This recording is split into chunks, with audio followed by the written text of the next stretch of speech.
మిత్రులారా, మీరు ఆపితే నేను మాట్లాడతా. మిత్రులారా, వీరుల గడ్డ, విప్లవాల నేల, ఇంద్రవెల్లిలో తొలి అడుగు వేసినాం, మలి అడుగు మహేశ్వరంలో పెట్టినాం. ఇక ఒకే ఒక్క అడుగు ఉంది, కేసీఆర్ నెత్తి మీద పెడతాం. కాంగ్రెస్ పార్టీ కార్యకర్తలు కదం దొక్కితే ఇక మిగిలిన ఒకే ఒక్క అడుగు కేసీఆర్ నెత్తి మీద పెట్టి తొక్కుతాం. టిఆర్ఎస్ పార్టీని పాతాళానికి నెట్టుతాం. మిత్రులారా, ఇది శుభ సూచకం. వరుణ దేవుడు కూడా కాంగ్రెస్ పార్టీ కార్యకర్తల కష్టాలు చూసి, దళిత గిరిజన ఆదివాసీ బిడ్డల నష్టాలను చూసి, వాళ్ళ తల్లుల కడుపు కోత చూసి కాంగ్రెస్ పార్టీని ఆశీర్వదించడానికి వరుణ దేవుడు కూడా రావిరాలకొచ్చిండు. నిండు మనసుతోటి కాంగ్రెస్ పార్టీని ఆశీర్వదించడు. అందరిని బయటికి తోలుతా, ఎవరు మాట్లాడదు.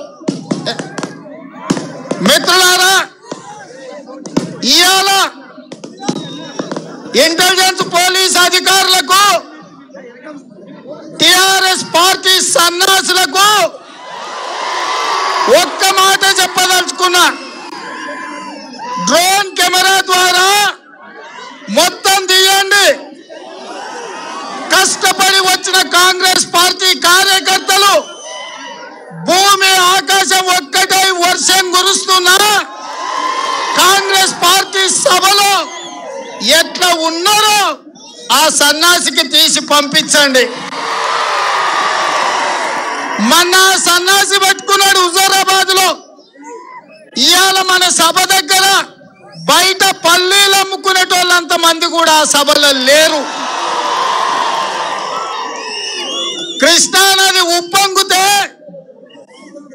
కృష్ణానది పొంగి పొర్లి కొంగల రావిరాలకు వస్తే వరద ఎట్లుంటుందో గండిపేట, హిమాయత్ సాగర్, హుసేన్ సాగర్ కలగలిపి ఈ ప్రాంతంలో వరదై ప్రవహిస్తే ఎట్లా ఉంటుందో ఇవాళ మా మిత్రులను ఉత్సాహం చూస్తుంటే కాంగ్రెస్ పార్టీని అధికారంలోకి తీసుకొచ్చే వరద మీరే అని చెప్పి ఇవాళ నిండు మనసుతో నమ్ముతున్నా. మిత్రులారా, కడుపు మండుతుంది, కండలు కరుగుతున్నాయి, ఆకలితో ప్రజలు అలమటిస్తున్నారు. తెలంగాణ ఉద్యమకారులు ఉద్యమ ఆవేశంతో ఊగుతున్నారు. ఇంకా 19 నెలలు ఈ దరిద్రుడి పాలనలో ఉండాలన్నా, ఈ దళిత ఆదివాసీ గిరిజనులు ఈ కష్టాలను నష్టాలను ఓర్చుకోవాలనా అని అడుగుతున్నారు. ఇవాళ మీరు ఆలోచన చేయండి. తెలంగాణ రాష్ట్రంలో ఉప ఎన్నికలు వస్తే ఒక్క శాసనసభ నియోజకవర్గంలో ప్రతి దళిత కుటుంబానికి 10 లక్షల రూపాయలు ఇస్తా అని నేను అడుగుతున్న ఈ గడ్డ మీద నుంచి జై భీమ్ అన్నోళ్లను, జై సేవాలాల్ అన్నోళ్లను, ఇవాళ దళితులను, గిరిజనులను, జై గోండ్వాన్ అన్నోళ్లను ఈ ప్రభుత్వం ఆదుకోవాల్సిన అవసరం ఉందా లేదా ఒక్కసారి ఆలోచన చేయండి. తెలంగాణ ఉద్యమంలో సచ్చిందెవరు? వచ్చిన తెలంగాణ రాష్ట్రంలో సంపదను దోసుకున్నది ఎవరు? ఇవాళ తెలంగాణ సమాజం ఆలోచన చెయ్యాలి. ఇవాళ ఈ తెలంగాణ రాష్ట్రంలో 7.5 ఏళ్ల కేసీఆర్ పాలనలో విద్యార్థులు, ఉద్యమకారులు, నిరుద్యోగ యువత, అమరవీరుల కుటుంబాలు, రైతులు, దళితులు, గిరిజనులు, ఆదివాసీలు, బలైన వర్గాలు వీళ్ళందరూ 7 సంవత్సరాల కేసీఆర్ పాలనలో దోపిడీకి లోనైనరు. ఇవాళ 7 సంవత్సరాల తర్వాత కాంగ్రెస్ పార్టీ శ్రీమతి సోనియా గాంధీ గారు తీసుకున్న నిర్ణయంతో ప్రగతి భవన్ లో పిడుగుపడ్డది. కేసీఆర్ గుండెల్లో గుణపం దిగింది. నెల రోజుల నుంచి మీరు చూడండి, కేసీఆర్ కాలు గాలిన పిల్లిలాగా కళ్ళు దాగిన కోతిలాగా గంతులేస్తున్నాడా లేదా? దీనికి కారణం శ్రీమతి సోనియా గాంధీ గారి నిర్ణయం కాదా? మీరు ఒక్కసారి ఆలోచన చేయండి మిత్రులారా.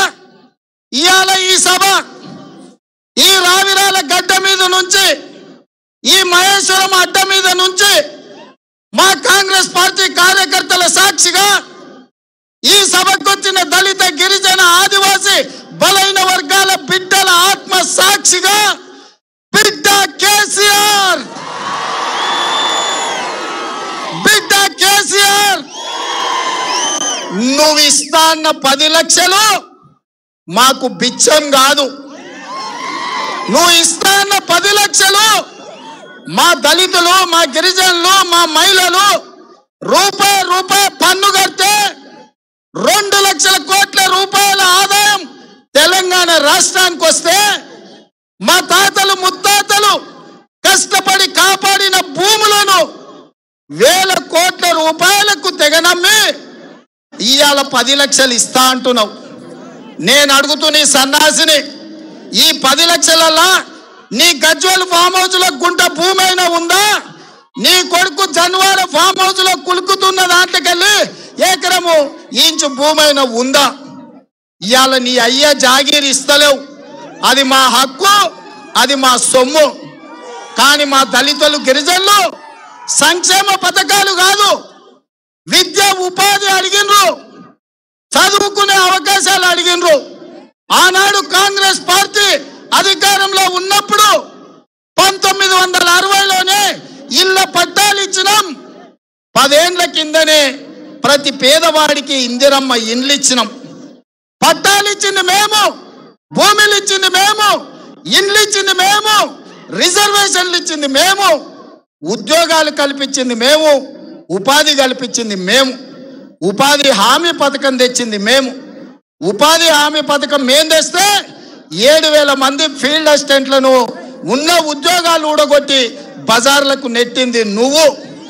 ఇవాళ ఈ ప్రాంత తెలంగాణ ప్రజలు కేసీఆర్ వేసే ఎంగిల్ మతుకులకు సిద్ధంగా లేరు. నీ దుడ్లో ఉన్న అమ్ముడు పైన సన్నాసి ఎమ్మెల్యేలు నీ ఎంగిల్ మెతుకులకు, నీ మోచేతి నీళ్ళకు ఆశపడతారేమో కానీ తెలంగాణ బిడ్డలు స్వేచ్ఛను అడుగుతున్నారు. తెలంగాణ బిడ్డలు స్వయం పాలనను అడుగుతున్నారు. తెలంగాణ బిడ్డలు సామాజిక న్యాయాన్ని అడుగుతున్నారు. ఇవాళ సోనియమ్మ రాజ్యం వస్తే తెలంగాణ ప్రజలకు స్వేచ్ఛ, సామాజిక న్యాయం, స్వయం పాలనను అందించే బాధ్యత కాంగ్రెస్ పార్టీ తీసుకుంటుంది. కాబట్టి మిత్రులారా, ఇవాళ మీరు ఆలోచన చేయండి. ఈ 7 ఏళ్ల తెలంగాణ రాష్ట్రంలో ఏ ఒక్క నిరుద్యోగికైనా ఉద్యోగం వచ్చిందా? ఏ ఒక్క రైతుకైనా గిట్టుబాటు ధర వచ్చిందా? ఏ ఒక్క మహిళకైనా పావలా వడ్డీకి సొమ్ము వచ్చిందా? కానీ కేసీఆర్ కు ముఖ్యమంత్రి పదవి వచ్చింది, ఆయన కొడుకు మంత్రి పదవి వచ్చింది, అల్లుడికి మంత్రి పదవి వచ్చింది, బిడ్డకు ఎంపీ ఎమ్మెల్సీ వచ్చింది, సడ్డకుని కొడుకుకు రాజ్యసభ వచ్చింది, రాసుకోవడానికి పేపర్ వచ్చింది, చూపించుకోవడానికి టీవీ వచ్చింది, పండడానికి ఫామ్ హౌస్లు వచ్చినాయి, వ్యాపారాలు చేసుకోవడానికి లక్షల కోట్లు వచ్చినాయి. కానీ అమరవీరుల కుటుంబాలకు ఏమొచ్చిందో ఒక్కసారి ఆలోచన చెయ్యండి. ఇవాళ ఈ వేదిక మీద నుంచి తెలంగాణ సమాజానికి నేను విజ్ఞప్తి చేస్తున్నా, ఈ రాత్రిపూట ఇన్ని వేల మంది తెలంగాణ బిడ్డలు వాన గురుస్తున్నా, మొత్తం తడిసిపోతున్నా, కడుపులో పేగులు వణుకుతున్నా ఇక్కడ నిలబడి కాంగ్రెస్ పార్టీ దిక్కు, కాంగ్రెస్ పార్టీ జెండా దిక్కు ఆశగా, అభిమానంగా చూస్తున్నారు. తెలంగాణ రాష్ట్రం ఇచ్చిన కాంగ్రెస్ కు తెలుసు ఈ ప్రాంత 4 కోట్ల ప్రజల యొక్క దుఃఖం, ఆవేదన, ఆలోచన. ఇవాళ ఈ 4 కోట్ల తెలంగాణ ప్రజలను అభివృద్ధి పదం వైపు నడిపించాలన్నా అది కాంగ్రెస్ పార్టీతోనే సాధ్యమవుతుంది. ఇవాళ ఈ తెలంగాణ రాష్ట్రంలో ప్రతి గ్రామంలో కిలోమీటర్కు ఒక ప్రాథమిక పాఠశాల, ప్రతి 3 కిలోమీటర్లకు ప్రాథమిక ఉన్నత పాఠశాల, ప్రతి 5 కిలోమీటర్లకు ఒక హై స్కూల్, ప్రతి మండలంలో ఒక జూనియర్ కాలేజ్, ప్రతి నియోజకవర్గంలో ఒక డిగ్రీ కాలేజ్, ప్రతి రెవెన్యూ డివిజన్ లో ఒక ఇంజనీరింగ్ కాలేజ్, ప్రతి జిల్లాలో ఒక మెడికల్ కాలేజ్ పెట్టి దళిత, గిరిజన, ఆదివాసి బిడ్డలు చదువుకోవడానికి అక్షరం, ఆదాయం, ఆత్మ గౌరవం కోసం 60 ఏళ్ల నుంచి కాంగ్రెస్ పార్టీ పాటుపడ్డది. కానీ ఇవాళ కేసీఆర్ వచ్చిన తర్వాత ఏం చేసిండయా? 4634 ప్రాథమిక పాఠశాలలను బంద్ పెట్టిండు, జూనియర్ కాలేజీలు బంద్ పెట్టిండు. యూనివర్సిటీలలో 5 ఏళ్ల నుంచి లెక్చరర్లను నియమించలే. ప్రైవేటులో పాలమ్ముకునే మల్లారెడ్డి గారికి యూనివర్సిటీ ఇచ్చిండు. ఎత్తుపల్లోడు ఎప్పుడు చూసినా ఇకిలిచ్చినట్టే ఉంటాడని ఎత్తుపల్ల రాజేశ్వర రెడ్డికి అనురాగ్ యూనివర్సిటీ అని ఇచ్చిండు.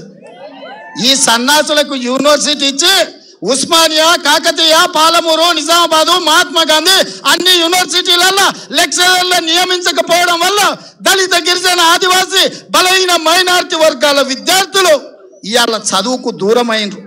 ఇవాళ కేసీఆర్ ఆలోచన ఒక్కటే, చదువుకుంటే హక్కుల కోసం కొట్లాడతారని, జ్ఞానం ఉంటే అధికారంలో భాగం అడుగుతారని ఇవాళ ఈ వర్గాలను చదువులకు దూరం చెయ్యాలనుకుంటుండు. ఇవాళ పేపర్లో చూసిన కొడుకు ఐఏఎస్ అవుదామంటేనంట ఆయనకు తెలియకుంటేనే ఈయన రాజకీయాలకు వచ్చిందంట. అరే సన్నాసోడా కేటీఆర్గా ఏం మాట్లాడుతున్నావు నువ్వు? కేకే మహేందర్ రెడ్డి కష్టపడితే పంచపక్ష ప్రమాణాలతో సిద్ధం చేస్తే కేకే మహేందర్ రెడ్డి నట్టేట ముంచి సిరిసిల్లలో నీ అయ్యా ఆయనకు ద్రోహం చేసి, నమ్మక ద్రోహం చేసి టికెట్ నీకు ఇచ్చిన మాట వాస్తవం కాదా? ఆ చంద్రబాబు నాయుడు కాళ్ళు పట్టుకుంటే తెలుగుదేశం పార్టీ నిన్ను గెలిపించిన మాట నిజం కాదా? ఈయనంట అయ్యకు తెలియకుండా ఎమ్మెల్యే మంత్రి అయిందంట. ఎవరికి చెప్తున్నారా? చెప్పేటోడు చెవిటోడు అయితే ఈయనటోని కానీ ఇజ్జత్ ఉండాలంట. ఇక రెండో మాట చెప్పిండు, బొజ్జ తారకమును సీఎం పేషీలో ప్రత్యేక అధికారిగా నియమించిన ఆయన దళితుడని. ఈ దరిద్రుణ్ణి రాహుల్ బొజ్జ తారకం గారి కుమారుడు రాహుల్ బొజ్జాని సీఎం పేషీలో తీసుకున్నాను. నేను ఒక మాట అడగదలుచుకున్నా ముఖ్యమంత్రి గారిని, సావధానంగా నుండి మిత్రులారా. మళ్ళీ ఊర్లోకి వెళ్ళిన తర్వాత చెట్టు కింద, బడికాడ, కళ్ళు కాంపౌండ్ కాడ, సావు కాడ, పెళ్లి కాడ ఇది మాట్లాడాలి. ప్రణబ్ ముఖర్జీ వచ్చినప్పుడు గవర్నర్ నరసింహన్ కనిపిస్తే చాలు కేసీఆర్ ఎగిరి గంతేసి బోర్ల బొక్కలు వాళ్ళ కాళ్ళు పట్టుకున్నట్టు. అవునా? అవునా? ప్రణబ్ ముఖర్జీ వచ్చిన గవర్నర్ నరసింహన్ కనిపిస్తే బోర్ల బొక్కల వండి సాష్టాంగ నమస్కారం చేసేటోడు కేసీఆర్. అవునా? కానీ అదే రామ్నాథ్ కోవింద్ ఒక దళితుడు రాష్ట్రపతి వస్తే కాళ్ళకు దండం పెట్టిండా? కనీసం చేతులెత్తి నమస్కారం పెట్టిండా? ఈడు దళితుల బాగు కోరుకునేటోడా? ఇక రెండవది, ఈ రాష్ట్రానికి మొదటి చీఫ్ సెక్రటరీ రాజీవ్ శర్మ, తర్వాత ఎస్కే జోషి, డీజీపీ అనురాగ్ శర్మ. ఈ ముగ్గురు రిటైర్ అయితే మూడు సార్లు వాళ్ళ పదవిని పొడిగించండు. వాళ్ళని ఇప్పుడు ప్రత్యేక సలహాదారులుగా ప్రభుత్వం నియమించుకున్నది. కానీ ఒక దళిత బిడ్డ ప్రదీప్ చంద్ర అని చీఫ్ సెక్రటరీ అయితే 1 నెలకు రిటైర్ చేసిండు తప్ప పదవి పొడిగించలేదు. ఇదా నీకు దళితుల పట్ల ఉన్న గౌరవం అని నేను అడుగుతున్నా. రాజీవ్ శర్మకి ఎందుకు ఇచ్చినావు? అనురాగ్ శర్మకి ఎందుకు ఇచ్చినావు? లేకపోతే ఇంకొక ఆయన ఎస్కే జోషికి ఎందుకు ఇచ్చినావని నేను అడుగుతలేను. దళిత బిడ్డ అయిన ప్రదీప్ చంద్ర నీతి నిజాయితీకి మారిపోయారు. 1 నెలకు చీఫ్ సెక్రటరీ ఆఫ్ తెలంగాణ నుంచి ఎందుకు రిటైర్ చేసి ఇంటికి పంపించినావని నేను అడుగుతున్నా. ఈయననే కాదు, భూపాలపల్లి కలెక్టర్గా ఉన్న మురళి అనే ఐఏఎస్ అధికారి హాస్టళ్లలో అన్నం గురించి, దళిత వాడల్లో పేదోళ్ళ గురించి మాట్లాడితే, అతన్ని అవమానిస్తే నీ దగ్గర బాంచ బతుకు బతకలేక, నీ ఎంగిలి మెతుకులు తినలేక ఐఏఎస్ ఆఫీసర్కు రాజీనామా చేసి మురళి అనే అధికారి బయటికి పోయిండు. తెలంగాణ సమాజంలో రాజీనామా చేసి. ఆయన కాదు, నిన్నగాక మొన్న మా పాలమూరు బిడ్డ ప్రవీణ్ కుమార్ నీ బాధలు పడలేక, నువ్వు చేసే అవమానాలు చూడలేక 6 ఏళ్ళు ఐపీఎస్ ఉన్నా, రాష్ట్ర డీజీపీ అయ్యే అవకాశం ఉన్నా పదవిని తృణప్రాయంగా ఇసిరేసి ఇట్లాంటి దొరల దగ్గర బానిసలుగా బతకదలుచుకోలేదు, ఈ ఎంగిలి మెతుకులు తినదలుచుకోలేదని ఇంకో దళిత బిడ్డ రాజీనామా చేసిండు. రామ్నాథ్ కోవింద్ నుంచి మొదలు పెడితే ప్రదీప్ చంద్ర వరకు, మురళి వరకు, లేకపోతే ప్రవీణ్ కుమార్ వరకు ఇంతమంది ఆఫీసర్లను పెద్దల్ని అవమానించిన నువ్వు రాహుల్ బొజ్జాను నువ్వు నీ పేషీలో వేసుకున్నా అని చెప్పి మా చెవులో పువ్వు పెడతావా? మాకు గుర్తులేదా? ఒకవేళ మా కార్యకర్తలు మర్చిపోతే గుర్తు చేయడానికి నేను లేనా? ఇవాళ వేటగాడు వేటాడే ముందల పక్షుల గింజలేస్తాడు. అడవిలో వేటగాడు పులిని వేటాడాలంటే మేకపిల్లను చెట్టు గట్టేస్తాడు. ఇవాళ దళితుల ఓట్లకు, గిరిజనుల ఓట్లకు కేసీఆర్ బయలుదేరాడు. వేటలో భాగంగానే ఎరవేయడానికి, దళితుల ఓట్లు కొల్లగొట్టడానికి దళిత బంధు పేరు మీద మళ్ళీ బయలుదేరిండు. ఈ రాబందు 100 గొడ్లను తిన్న రాబందు ఒక్క తుఫాన్కు చచ్చిందంట. హుజూరాబాద్ దళితులు గుణపంతో ఒక్క గుద్దుతే కేసీఆర్ గుండెలు పగలాలి. ఇవాళ హుజూరాబాద్ దళిత బిడ్డల చేతుల్లో కేసీఆర్ చావు రాసి పెట్టి ఉందని నేను నమ్ముతున్నా. ఇవాళ అవకాశం వచ్చింది.